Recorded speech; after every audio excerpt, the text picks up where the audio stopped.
Alright class, देखो, quickly करके बता रहा हूँ कुछ चीजें, बहुत सारे बच्चे सुनिएगा। आपके पास कैलकुलेटर होना चाहिए इस क्वेश्चन को करने के लिए। आपके पास जो है कोई स्केल वगैरह होना चाहिए ताकि आप जो है वो नोट डाउन कर सको, मेजर कर सको।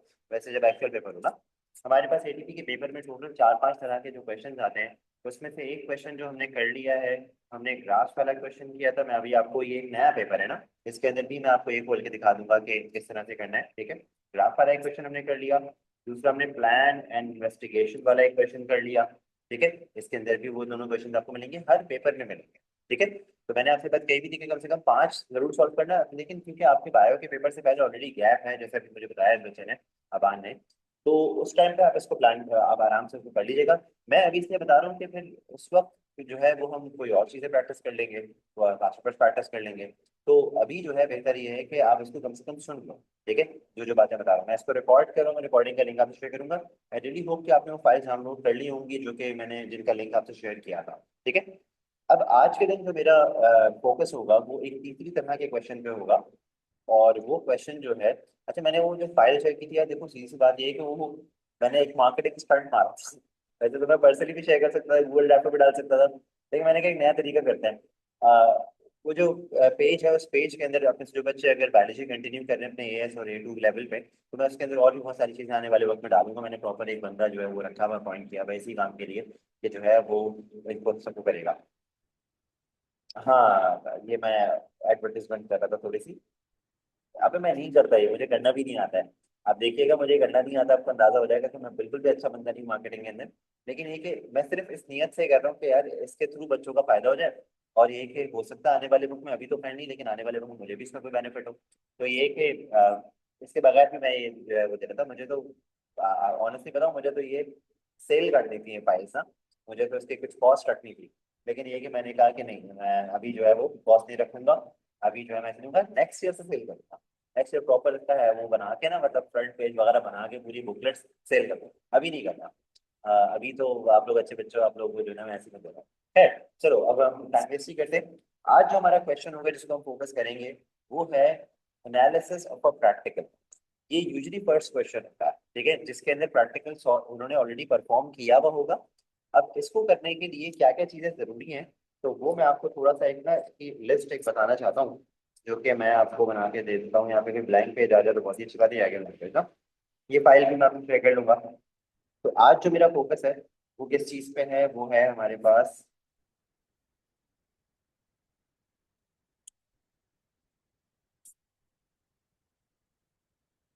प्रैक्टिकल एनालिसिस वाले क्वेश्चन पे। सबसे पहली चीज जो इसके लिए लाजमी आपको आनी चाहिए, वो है हमारे पास फूड टेस्ट। अब आज याद है फूड टेस्ट में पूछ रहे थे, फूड टेस्ट सबसे पहली चीज है जो आपको आनी चाहिए। ठीक है, ये बायोलॉजिकल मॉलिक्यूल्स में आपको मिल जाएंगे, इसकी फाइल मैं भी यहाँ पे शेयर भी कर दूंगा। ठीक है, वो हमारी मैंने शेयर की हुई ऑलरेडी एक जगह पे। ठीक है, और आपको रिवीजन किट में से भी मिल जाएगी। ठीक है, खैर, उसके अलावा देखो बेटा, उसके अलावा किसी भी बायो के टॉपिक पे से इसमें क्वेश्चन बन सकते हैं। नूर, मेरे पास तो करेक्ट शो कर रहा है ये। आप शायद, आप मीटिंग को लीव करके दोबारा ज्वाइन करके देखो, क्योंकि मेरा नहीं ख्याल कि बाकी सबको कोई प्रॉब्लम हो रहा होगा। सो हाँ नूर, आप दोबारा ज्वाइन करके देखो। सो इसके अलावा किसी भी चीज़ का आ सकता है। जिन जिन चीज़ों को मेरे दिमाग में भी आ रहा है ना, वो मैं आपको बताता हूँ। सीड जेमिनेशन के ऊपर,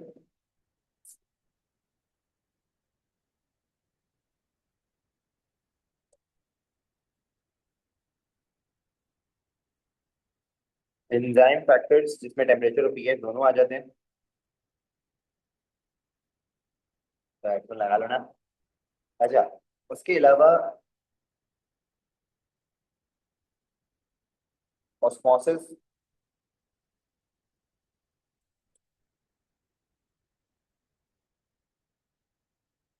ट्रांसपिरेशन, फोटोसिंथेसिस। सीक्वेंस में नहीं लिख रहा भाई, जो जो दिमाग में आ रहा है वो बता रहा हूँ।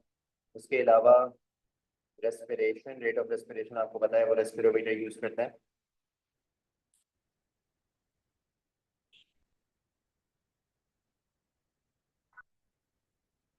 यूरिन में। वाटर कंटेंट या यूरिया कंटेंट और यूरिन वॉल्यूम। उसके अलावा heart rate,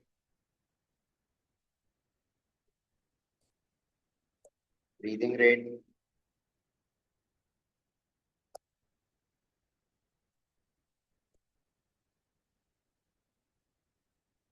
प्यूपिल dilation,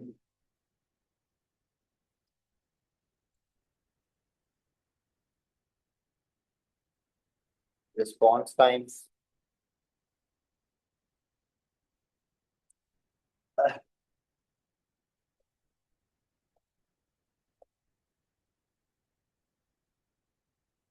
glucose concentration,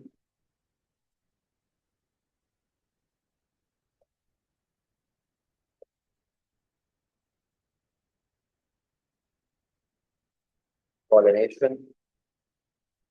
बेटा ये जो मैंने लिस्ट बनाई है ना, ये कुछ ऐसे एक्सपेरिमेंट्स हैं जो मैं पास्ट पेपर्स में देख चुका हूँ जिसके ऊपर इस तरह के क्वेश्चंस आए हैं। ठीक है। इन सब से रिलेटेड प्लानिंग एंड इन्वेस्टिगेशन का भी क्वेश्चन आ सकता है या फिर ऑलरेडी परफॉर्म प्रैक्टिकल का भी क्वेश्चन आ सकता है। अब ये सब नहीं है, मैं आपको पहले ही बता रहा हूँ, ऐसा चांस है कि जो अभी हम पेपर कर रहे हैं उसमें कोई ऐसी चीज का क्वेश्चन हो जो कि इनमें मैंने लिस्ट में नहीं लिखा, या फिर हो सकता है इन्हीं में से हो। और कोई और पेपर आप करें उसमें ऐसा निकला है जो उसमें ना हो। तो मेरी बात है। तो आपको हर तरह से ना अपने आप को प्रिपेयर रखना होगा। तो बेसिक बायोलॉजी की नॉलेज सारी होनी चाहिए, आपका थ्योरी स्ट्रांग होना चाहिए। Number one, biological molecules must है। ये वाला पार्ट जो है ना, ये मस्ट है, ये लाजमी अच्छा होना चाहिए। अब मैं आपको उसको परफॉर्म करके दिखाता हूँ, देखिए। तो चलेंगे। जब भी पेपर आपके सामने आए, जैसे फॉर एग्जाम्पल ये पेपर अभी अभी सामने आया, अब तक मैं आपको दो चीजें करा चुका हूँ, प्लान इन्वेस्टिगेशन करा चुका हूँ। यार वो डिस्कॉर्ड पे मैं कांटेक्ट कर रहा हूँ, तो उससे हो जाता है ना बात, फिर बताता हूँ। ठीक है। अच्छा देखो, देखो देखो बात। सो हम लोगों ने प्लान इन्वेस्टिगेशन वाला क्वेश्चन कर लिया और ग्राफ वाला क्वेश्चन कर लिया, तो मैं आपको क्विकली पहले दिखाता हूँ। सबसे पहले तो आप वही डायरेक्ट परफॉर्म कर सकते हो ना। तो मैं डायरेक्ट इसको स्क्रॉल करूंगा।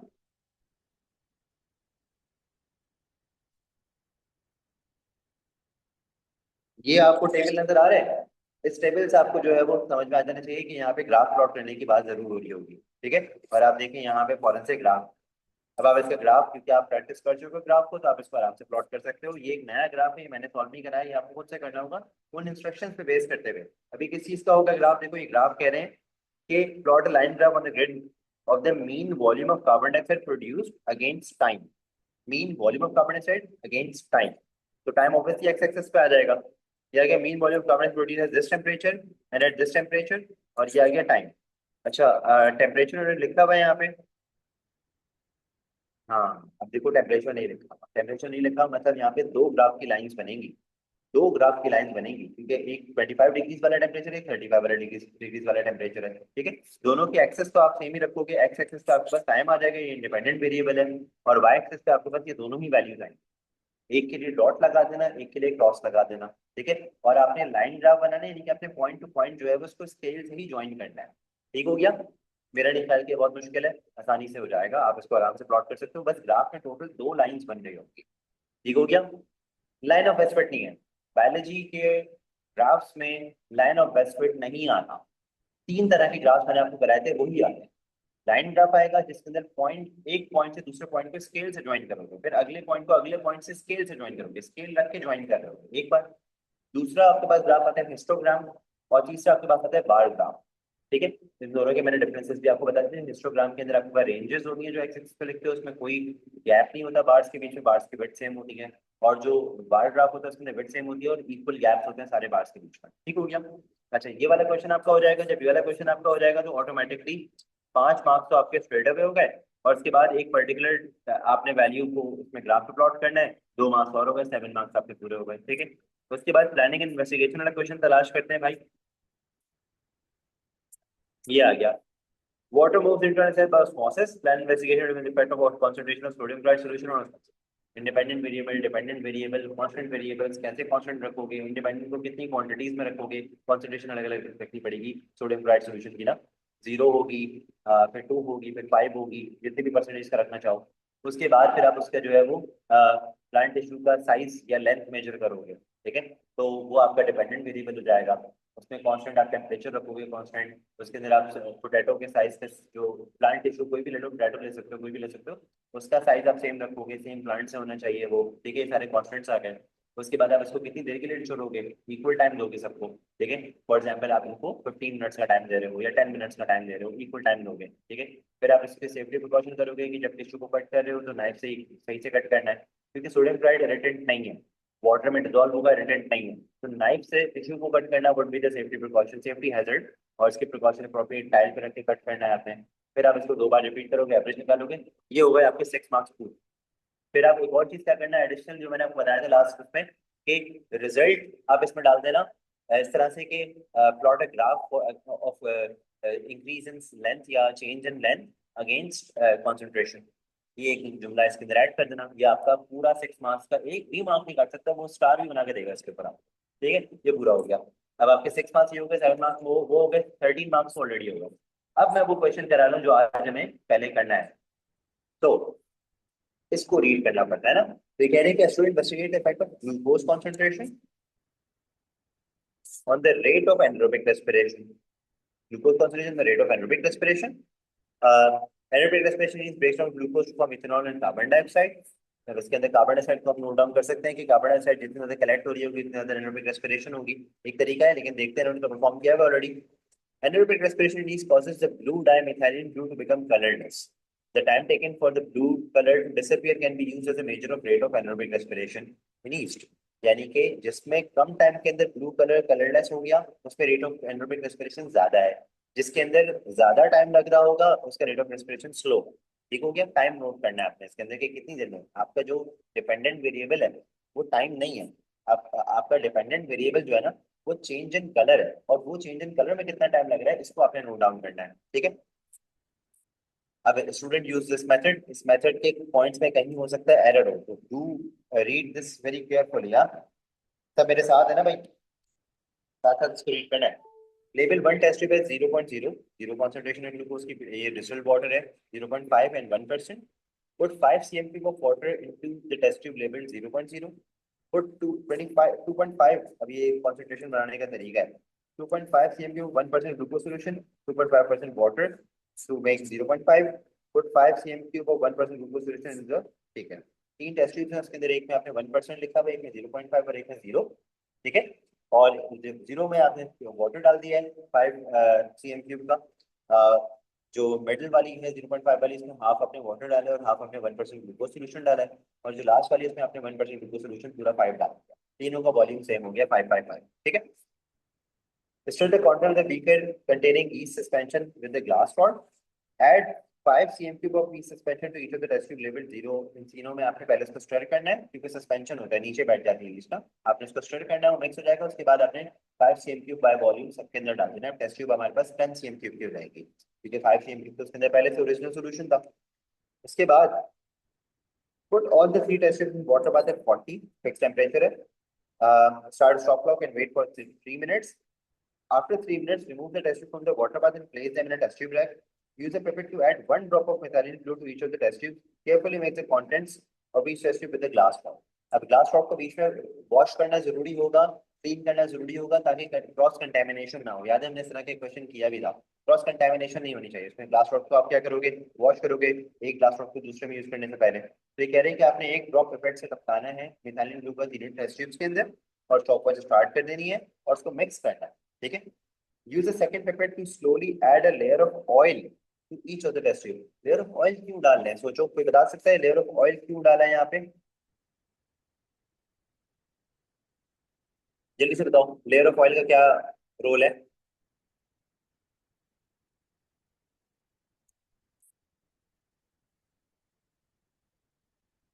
अरे लिखा हुआ है यार, टू मेंटेन एनारोबिक कंडीशंस, यानी कि to prevent the entry of oxygen, ये लिखा हुआ है। लेयर ऑफ ऑयल क्यों डाला है भाई?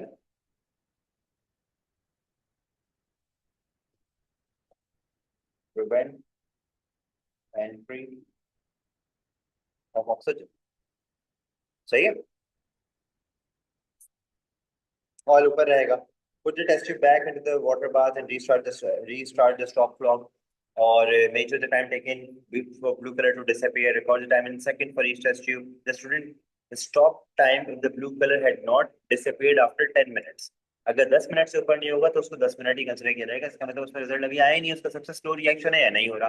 ठीक है, they recorded this result as less than या greater than 600 seconds। यानी कि इसकी बात ये है कि इसको जरा समझना, ये जो पॉइंट यहाँ पे लिखा हुआ है कि किसी टेस्ट ट्यूब में 2 मिनट लगे, किसी में 5 मिनट लगे। ठीक है, अब एक टेस्ट ट्यूब में जिसका रिजल्ट ही नहीं आ रहा, 10 मिनट गुजर गए, तो बस आप उसको 10 मिनट के बाद रोक दो। ठीक है, उस टेस्ट ट्यूब का आप रोक दो, उसमें कलर चेंज नहीं हो रहा, और आप वहाँ पे सिंपली लिख दो कि मोर देन 600 सेकंड्स लग रहे हैं।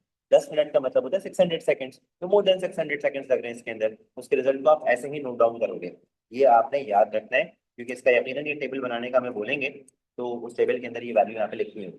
ठीक है, अब ये कह रहे हैं कि भाई prepare table, record the results, convert the time two seconds. इसको सेकंड्स में कन्वर्ट करना है, तो बहुत आसान काम है सेकंड पे कन्वर्ट करना। भैया ये हमारे पास 6 मिनट्स का मतलब हो गया 360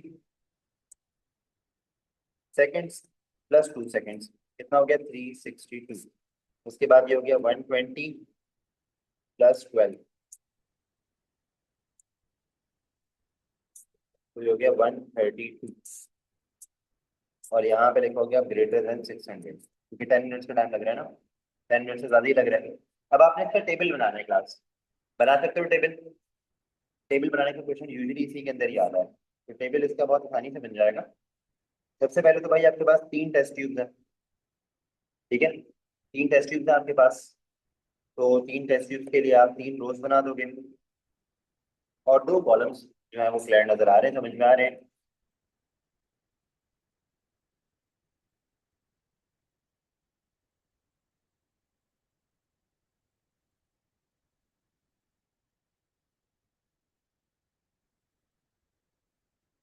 ये आ गया आपके पास टेस्ट ट्यूब, ये आ गया आपके पास टाइम सेकेंड। टेस्ट ट्यूब है 0.0, 0.5। कॉन्सेंट्रेशन लिख देना यार यहाँ पर ना, कॉन्सेंट्रेशन परसेंटेज, और 1.0 इसमें लग रहा है ग्रेटर देन 600, इसमें लग रहे हैं मुझे पता 362,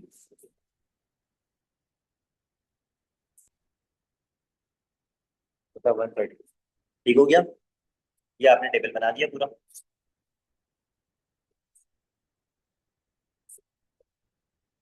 टाइम को कन्वर्ट करने के मार्क्स है इसके अंदर, और टेबल में वैल्यूज को पुट करने के मार्क्स है इसके अंदर, वरना टेबल मेरे ख्याल से हार्डली 2 मार्क्स का होना चाहिए था, या 3 3 मार्क्स का तो होता है टेबल ना। तो आपने करेक्टली रखा है, सबके यूनिट्स लिखे हैं, मार्क्स पूरे हो गए। State a conclusion for the results of this investigation. मुझे बताओ इसका कंक्लूजन क्या निकालते हो। ग्लूकोज कॉन्सेंट्रेशन लेस होगी तो टाइम ज्यादा लग रहा है। ठीक है, और अगर ग्लूकोज कॉन्सेंट्रेशन जो है वो ज्यादा होगी तो टाइम कम लग रहा है, ऐसे ही है ना। तो यही इन्वेस्टिगेशन का रिजल्ट है, कंक्लूजन है कि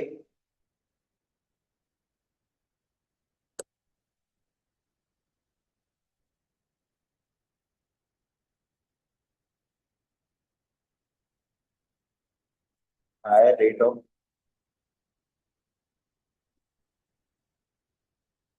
anaerobic respiration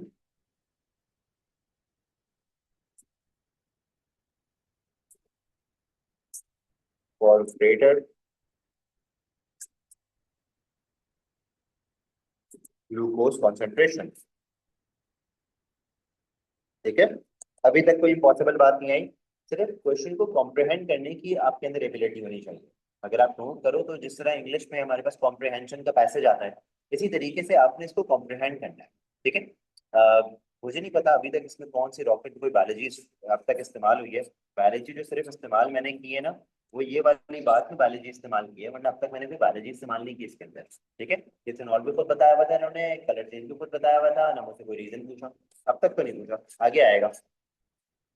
career state the independent variable in this investigation. तो किस वेरिएबल को आपने चेंज किया था, वो था ग्लूकोज कॉन्सेंट्रेशन।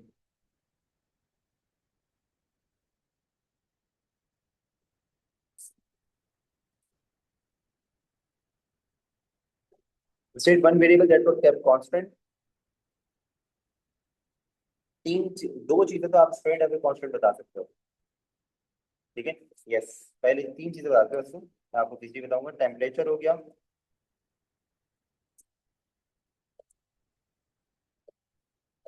एक और चीज बताऊं।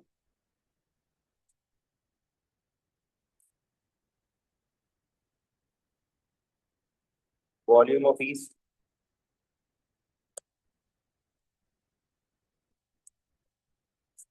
एक और चीज बताऊं।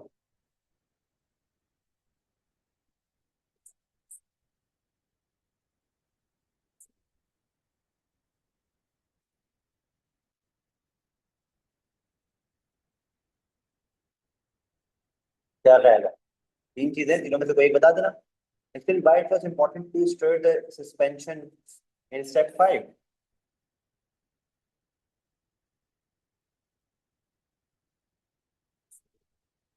To mix it so that equal amount of each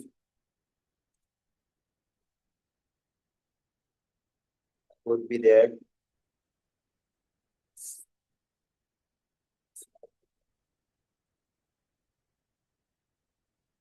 throughout the container। ठीक है, इसीलिए मिक्स ना सस्पेंशन होता है, इवन डिस्ट्रीब्यूशन, यूनिफॉर्म मिक्सिंग, बिल्कुल सही बताया आपने। One way to improve the investigation would be to use an increased number of different concentrations of glucose।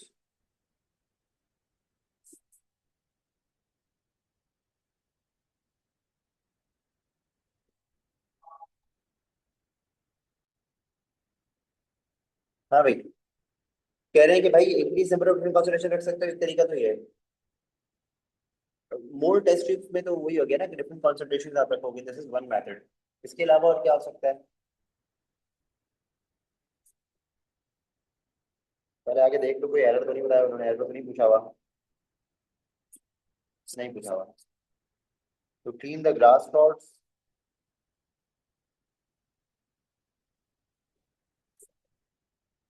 Between stirring. ठीक है। एक और मेथड क्या हो सकता है?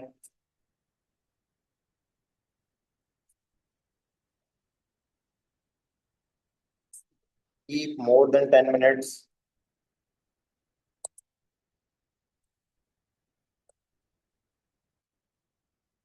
For first test tube. हो सकता है 11 मिनट में हो जाता।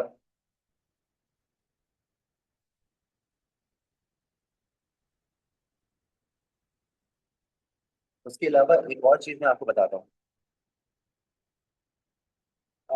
Straight for uniform eight uniform speed for equal time, ये वाली बात बिल्कुल सही कह रही हो।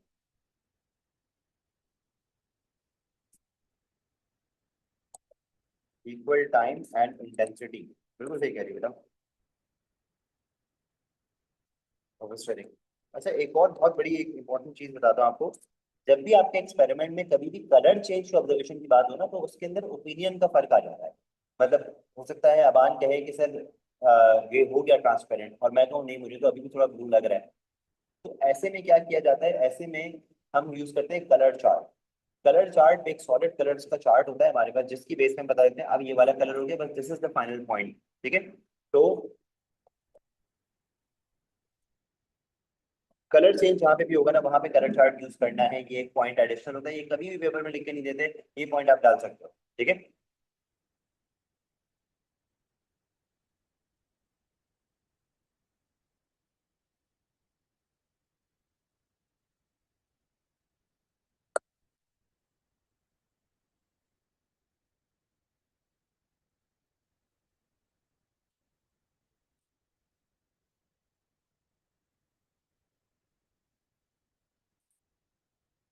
चलो, दो मार्क्स के क्वेश्चन थे, 4 पॉइंट थे। Describe how would you make 5 cm cube of 0.25 glucose solution using a 0.5%। अब देखो, बात यह है कि आपके पास ये कॉन्सेंट्रेशन ऑलरेडी है, और आपने इसकी हाफ कॉन्सेंट्रेशन का बनाना है। तो कैसे बनाओगे? आप इसका हाफ वॉल्यूम ले लो, और हाफ उसमें वाटर डाल दो, तो आपके पास 5 cm क्यूब पूरा बन गया। आपको टोटल वॉल्यूम चाहिए 5 cm क्यूब। इस 5 cm³ में आधा आप डाल दो ये, और रिमेनिंग आधा, ये वाला आधा आपने डाल दिया 0.5%, रिमेनिंग आधा वाटर डाल दो। अमान बदतमीज, तुमने वहां पे लिखा क्या है वो तो देखो।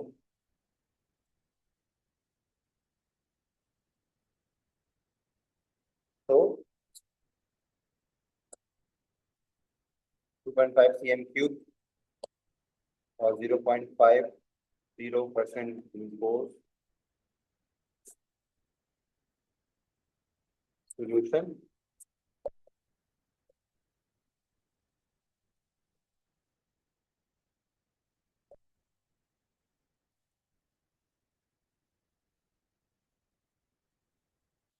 ठीक है भाई, पॉइंट पे भी लिख सकते हो, पैराग्राफ पे भी लिख सकते हो। देखो चंदा, अ,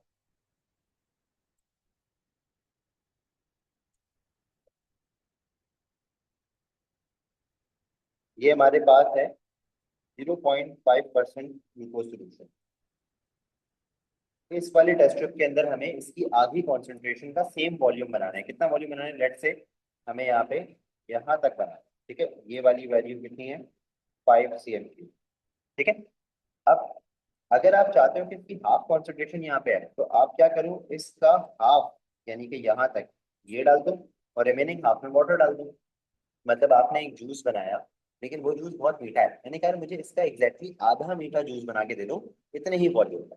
तब क्या करोगे, आप अपने जूस में से हाफ निकाल के एक ग्लास में डालोगे, हाफ उसमें पानी डाल दोगे, वो उतना वॉल्यूम हो जाएगा और मिठास उसकी कम होकर हाफ हो जाएगी। अब बात समझ में आई नूर?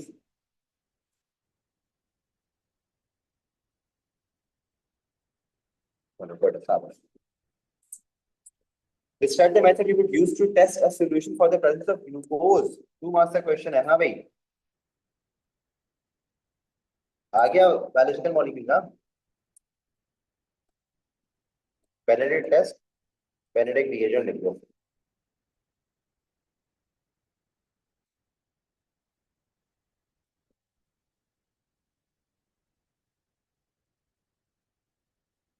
Heat in water bath.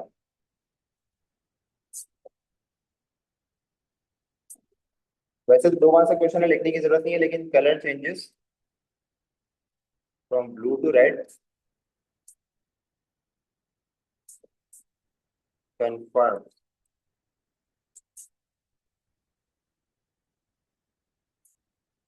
Glucose is present. ठीक है, बिल्कुल सही। First to investigate the effect of temperature on the rate of respiration needs at 25 and 25. In one experiment, the student measured the volume of carbon dioxide produced by yeast every 5 minutes for a total of 30 minutes. 6 ratings उसने दी। Describe suitable apparatus that could be used to collect and measure the volume of carbon dioxide produced. हाँ भाई, अब carbon dioxide produce के लिए आप क्या use कर सकते हो?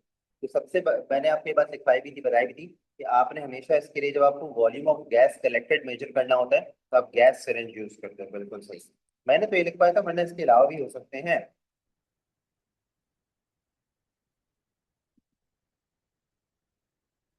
और भी बताया था।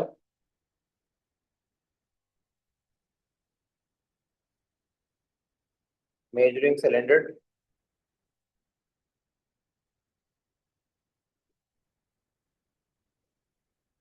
With a delivery tube, gas collected over water.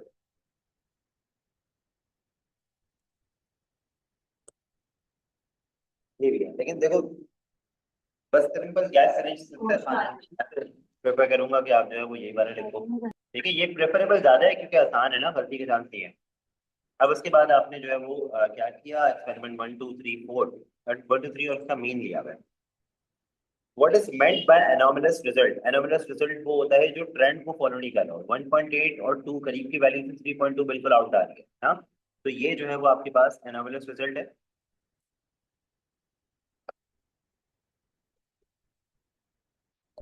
That does not follow the pattern और trend.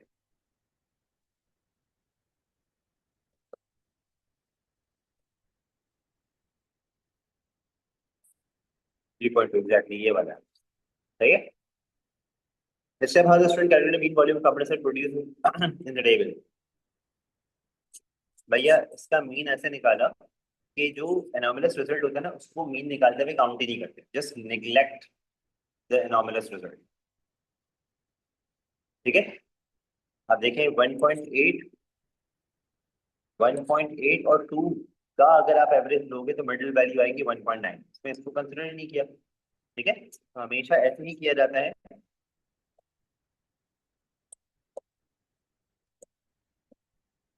Neglect the anomalous result. ठीक है। अब आपने इसके ग्राफ प्लॉट करना है और कह रहे हैं using the data we will compare the mean volumes of carbon dioxide produced at 25 and 35। Compare करना है भाई। 25 पे स्टार्ट ही देर से हुआ है और मैक्सिमम भी बहुत ज्यादा स्लो रेट है, और इसका वैल्यूज भी कोट कर सकते हैं कि स्टार्ट ही 15 मिनट्स के बाद हुआ है। ठीक है। जबकि 35 पे ज्यादा गैस भी कलेक्ट हुई है, और ये कि स्टार्ट भी 5 टाइम स्टार्टिंग से ही स्टार्ट हो गया था। मतलब ये कि from the first segment of result collection we got some carbon dioxide collected. ठीक है। तो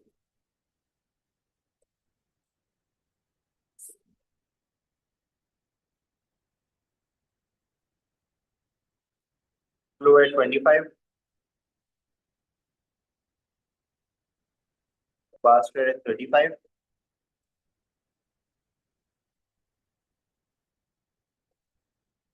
started late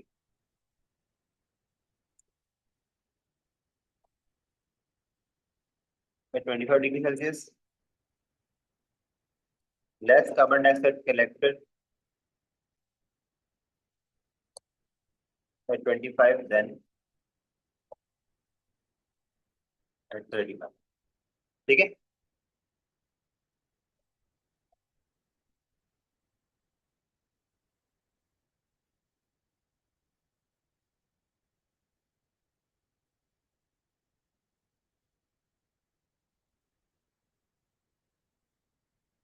यार एक और चीज कर देना, वैसे तो ये 2 मार्क्स का है लेकिन इसमें एक और बिल्कुल सॉरी रिलेटेड कोड कर सकते हैं, एक और चीज इसके अंदर कर देना। कोड सम वैल्यूज, आपको याद है डिस्क्राइब वाले क्वेश्चन के अंदर वैल्यूज कोड करनी चाहिए। वैसे तो 3-4 मार्क्स का होता है लेकिन 2 मार्क्स के लिए काफी है, लेकिन अगर आप कुछ वैल्यूज कोड कर दोगे तो बहुत अच्छा हो जाएगा। जैसे कि एट 25,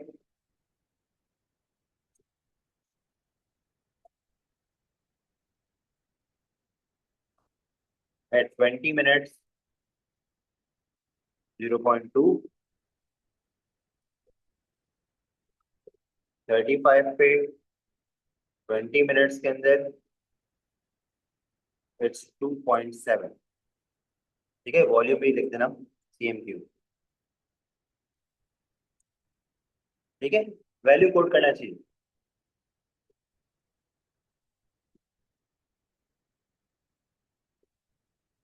ग्रेडियंट कैलकुलेशन नहीं आती बायो के अंदर बेटे, लेकिन बीच में से कोई वैल्यू मार्क करने का आपसे बोलेंगे। हाँ, तो ग्राफ प्लॉट करना है।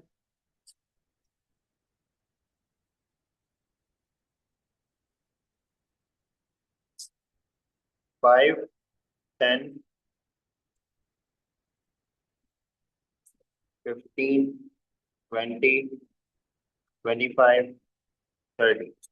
30 मिनट्स तक है ना भाई, सही है। उसके बाद ये है 0 से लेके मैक्सिमम वैल्यू 3.2। हाँ, तो बस अभी हो जाएगा। 1, 1, 2, 3, 4। भाई बड़ा बड़ा दो यार, बड़ा बड़ा, कोई टेंशन नहीं है। ये बड़ा बड़ा सही है। आप इसके अंदर आराम से 0.1, 3.9 सब चीजें आप इसमें डाल सकते हो। हाँ, एक और चीज यहाँ पे लिखना जरूरी है, यह आ गया यहाँ पर टाइम, मिनट्स, और यहाँ पे आ जाएगा volume of carbon dioxide CM3। ये लिखना बहुत जरूरी है, अक्सर बच्चे इसमें भंड मारते हैं। आपने 2 ग्राफ प्लॉट करने हैं, तो मैं पहले एक वाला बताता हूँ आपको।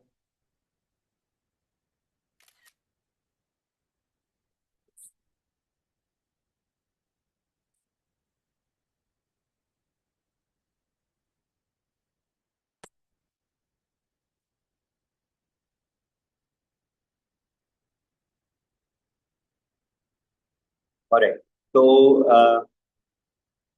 सबसे पहले हमारे पास, मैं ब्लैक से बनाता हूँ ग्राफ। 5 पे मैं ये वाला पहले बना रहा हूँ, ठीक है। 5 और 10 पे तो 0 0 ही है, तो ये आ जाएगा इस तरह से, 0 0, ठीक है। उसके बाद है 0.1। देखो 0.1 कैसे होगा, तो वाई एक्सिस पे अगर आप नोट करें, मैंने 20 स्मॉल बॉक्सेस रखे एक वैल्यू के लिए, 20 स्मॉल बॉक्स, ठीक है। तो एक बॉक्स का मतलब कितना हो गया, आपको समझ में आ जाएगा इससे, ठीक है। तो दिस मस्ट बी 0.5, और 0.5 हमारे पास अभी वैल्यू जो आ रही है वो आ रही है 0.1 है ना, तो 0.1 का मतलब हो गया 2 स्मॉल बॉक्सेस। तो 15 पे आ रहे हैं 2 स्मॉल बॉक्स, 0.1 ये आ गया, ठीक है। उसके बाद है 0.2, उसके बाद है, सॉरी, उसके बाद है 0.5, और फिर है 1.1। कुछ भी नहीं करना है, स्केल से ज्वाइन करना है सबको भाई। कि यहाँ पे स्केल से ज्वाइन करने में ऐसा हुआ है, वरना ये वाला जो लाइन है ना, ये नीचे होनी चाहिए ऊपर, ये एक्स एक्सिस से टच होगी, क्योंकि 0 है ना। अच्छा, एक ग्राफ हो गया। दूसरा है हमारे पास, उसको हम क्रॉस से शो करते हैं। 5 पे है 0.1, तो 0.1 would be here, and then 0.8 है हेयर, फिर है 1.9,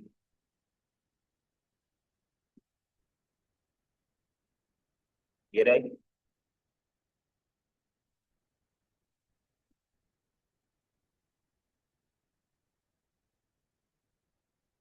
फिर है 2.7,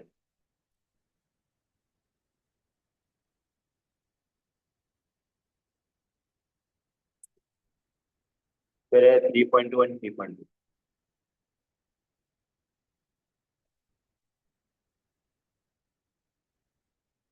स्ट्रेट लाइंस बनानी है क्लास।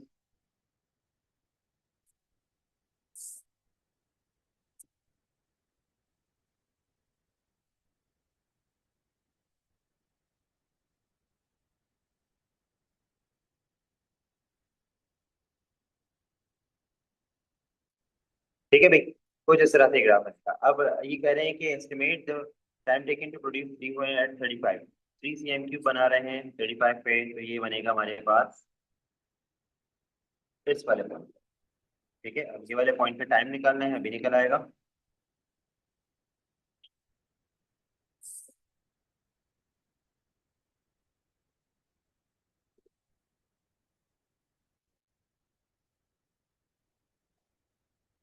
ये आ गया। कितना टाइम आ रहा है ये आ रहा है 23। देख रहे हैं, ये ग्राफ वाला क्वेश्चन भी साथ साथ, वैसे आज मुझे करना नहीं था, लेकिन 23 मिनट्स का आ रहा है, ठीक है। फिर कलर चेंज हाइड्रोकार्बन इंडिकेटर से जब इसको गुजारेंगे, इंडिकेटर वॉज रेड बिफोर। अगर आपको याद है, हाइड्रोकार्बन इंडिकेटर के बारे में मैंने आपको बताया था, और ये मैं उसमें लिस्ट में भी डाल दूंगा। ये रेड होता है, it turns yellow when there is high carbon dioxide, it turns purple when there is low carbon dioxide. तो येलो, सही है।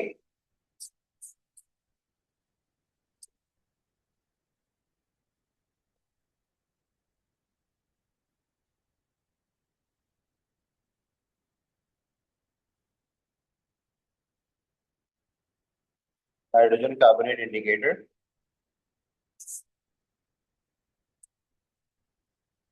रेड टू येलो का मतलब है कार्बन डाइऑक्साइड ज्यादा है, रेड टू पर्पल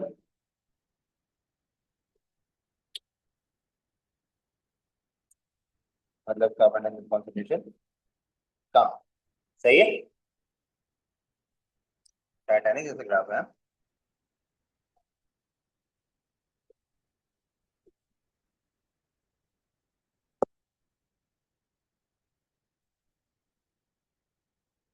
अच्छा, अब इसके बाद डायग्राम बेस्ड क्वेश्चन आता है। अब देखो, ये मैंने एक क्वेश्चन आपको करके दिखाया है, ठीक है। और इसमें हमें कोई बहुत ज्यादा टाइम नहीं लगा, मैंने समझा समझा के आराम आराम से कराया आपको। आप, यह डायग्राम के लिए मैं एक और क्लास लूंगा, जो थर्ड क्लास लूंगा मैं नेक्स्ट फ्राइडे को इंशाल्लाह, उसमें मैं डायग्राम्स कराऊंगा, ठीक है। तब तक आप लोगों का कुछ बायो का प्रैक्टिकल, बायो का एटीपी रह जाएगा, तो फिर ये कि आप उसको अटेंड भी कर लीजिएगा। डायग्राम के लिए फिर मैं नेक्स्ट क्लास लेता हूँ, उसके अंदर मुझे इंस्ट्रक्शंस वगैरह बनानी बतानी है, और कुछ ड्रॉन डायग्राम्स भी आपसे शेयर करनी है। तो मैंने आपको भी पार्ट 1 शेयर किया है ना, उसका पार्ट 2 जो है मैं इंशाल्लाह आज कंप्लीट करूंगा, तो फिर वो मैं शेयर करूंगा आपसे। उसके अंदर ये प्रैक्टिकल एनालिसिस वाले भी हैं। पहले इस बात को समझ लो, प्रैक्टिकल एनालिसिस आपका हो गया, आपने जो है वो ग्राफ कर लिया, आपने जो है वो प्लानिंग इन्वेस्टिगेशन कर लिया, आपके आराम से 33 मार्क्स हो गए। ठीक है, अभी जरा क्विकली चेक कर लो, रुक जाओ रानिया। अरे बन जाएगी, आराम से बनेगी बेटा। आपने सेल वॉल को डबल लाइन से बनाना है। अच्छा, इसमें सारी बनानी भी नहीं है बेटा, इसमें सिर्फ जो एक्स वाला सेल लेवल किया हुआ है ना, सिर्फ ये बनाना है। ठीक है, अब मुझे बताओ, अबान ये वाला सेल बनाना कितना मुश्किल है? डायग्राम की मैं अभी एक क्लास नहीं दे रहा हूँ, अभी मैं डायग्राम के बारे में नहीं बता रहा हूँ, लेकिन ये कि सिर्फ एक सेल बनाना है इसका, ये तो सबसे अब तक इतनी डायग्राम दी, सबसे आसान डायग्राम है ये वाली। हमारी तो डायग्राम बड़ी मुश्किल मुश्किल आती है। अरे आर्ट के स्टूडेंट होने की जरूरत नहीं है, सिर्फ ऑब्जर्वेशन की जरूरत है। वो तो जब क्वेश्चन पढ़ेंगे तो पता लगेगा ना। देखो, मैंने आपको बात पहले ही बताई थी, डायग्राम वाला जो क्वेश्चन होता है वो एक्चुअली आपकी ऑब्जर्वेशन चेक करने के लिए होता है, कि आपने कितना अच्छा ऑब्जर्व किया। ठीक है, अब जरा क्विकली इसके मार्क्स टोटल कर लेते हैं कि हमने अब तक जो पेपर सॉल्व किया है उसमें कितने मार्क्स हमारे गेन हो गए। प्लानिंग एंड इन्वेस्टिगेशन वाले क्वेश्चन मैं एक्सपेक्ट करूंगा कि आप कर लोगे। ठीक है, क्योंकि अब वो हमने इतना ज्यादा प्रैक्टिस कर लिया, तो इसके 6 मार्क्स हमने सॉल्व नहीं किए, लेकिन हम काउंट कर लेते हैं हम कितना स्कोर कर सकते हैं। ठीक है, 6 मार्क्स ये हो गए, ये वाला हमने नहीं किया, के अलावा ये वाला हमने पूरा किया। तो 27 और 6 हो गए 33। मैंने आपसे कहा था ना, आराम से 32 33 मार्क्स आप सिक्योर कर चुके हो आज की क्लास के बाद। अब रह गया आपके पास डायग्राम वाला क्वेश्चन। डायग्राम वाला ये वाला जो क्वेश्चन है ना, इसमें सिर्फ 4 मार्क्स की तकरीबन डायग्राम है। ये देखो 4 मार्क्स की डायग्राम है। इसके बाद तो मैग्निफिकेशन वाला क्वेश्चन है, बिला वजह के 3 मार्क्स आपको और मिल रहे हैं। सोचो, मतलब ये तो कोई बड़ी बात नहीं है ना। मैग्निफिकेशन वाला क्वेश्चन सिर्फ लाइन ऊपर पी क्यू दी है, उसको मेजर करना है, यहाँ पे वैल्यू पुट करनी है, मैग्निफिकेशन दी हुई है, एक्चुअल लेंथ निकालनी है आपने। कितना मुश्किल काम हो गया। 3 मार्क्स यहाँ पे गेन हो गए, सिर्फ डायग्राम के 4 मार्क्स रह गए। मैं आपको इतनी जरूर सिखा दूंगा डायग्राम, आपकी जितनी भी पूरी डायग्राम हो, कि आप इन 4 में से 2 मार्क्स तो ले ही आओ, तो भी 38 मार्क्स एटीपी में कहीं नहीं गए। मुझे बताओ, थोड़ा रिलीफ मिल रहा है इस बात को सोच के? क्या इन डायग्राम्स के 4 मार्क्स के लिए कोई बच्चा ये कह सकता है कि मेरा एटीपी का पेपर बहुत ही बुरा होगा, मैं तो फेल होने वाला हूँ? मेरा नहीं था यार। इन 4 मार्क्स की बेस पे आप 40 मार्क्स का फैसला तो नहीं कर सकते ना। ठीक है, तो मरे से मरे आपके एटीपी में 35 36 मार्क्स तो आते ही आते हैं यार। और फिर जिनकी डायग्राम्स पे जरा सी भी कमांड है, जो कि थोड़ा सा अपने हाथ को कंट्रोल में रख सकते हैं, ड्रॉ करने की बात करो, ड्रॉ करते हुए, बेटा वो इसमें 2 या 3 मार्क्स भी गेन के लिए 38 39 मार्क्स आ जाते हैं यार। सही है। तो ATP is the easiest component of all. और देखो बेटा, अभी जो थ्योरी का पेपर हुआ है ओ लेवल्स का भी और IGCSE का भी, आपने उसकी कमियां इसके अंदर पूरी करनी है, राइट? तो इसके अंदर फिर अगर कोई चीज नहीं आती, तो उसको लिख मत लो कि मैं कर ही नहीं सकता, नहीं आती तो उसको सीखने की गुंजाइश रखना। अभी टाइम है। अब मैं नेक्स्ट फ्राइडे को क्लास लूंगा, नेक्स्ट फ्राइडे की क्लास के अंदर आपके पास टाइम है, रिलैक्स भी हो चुके होगे तब तक ना, तो फिर इसको मिलकर सीखेंगे। ठीक है, चलो, that's all for today, thank you so much, take care, जा सकते हैं, अल्लाह हाफिज।